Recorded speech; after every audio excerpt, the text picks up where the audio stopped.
Hi friends, antique hand ఛానల్కి స్వాగతం. ఈరోజు మన ఛానల్లో మీకు అరుదైన కంచు గిన్నెలు చిన్నవండి చూపిస్తాను. చూడండి, ఇవి వచ్చేసి ప్రసాదం కోసం వాడతారు.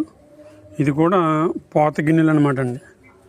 మనం కంచుని కరిగించి డైలో పోస్తారు. పోసిన తర్వాత దళసరి గిన్నెలు అనమాట. ఇది కింద పడితే గిన్నెకి ఏమవుద్ది, కానీ టైల్స్ మాత్రం డ్యామేజ్ అవుతాయి. అదే మన కాలు మీద కడితే కాలు పచ్చడి అవుతుంది. అంత దళసరైన గిన్నె అనమాట అండి. ఈచ్ వన్ వచ్చి మీకు 800 గ్రామ్స్ అట్లా ఉంటుంది. ఇది ఒక మోడల్ కంచు గిన్నె. సౌండింగ్ చూసారా? ఇవి రెండు కూడా పాతవండి. ఇంచుమించు ఒక 80 నుంచి 60 సంవత్సరాల వయసు ఉంటుంది వీటికి. ఈ కనుక మీరు వాడినట్లయితే లేదా చూసినట్లయితే కామెంట్ చేయండి. Thank you friends.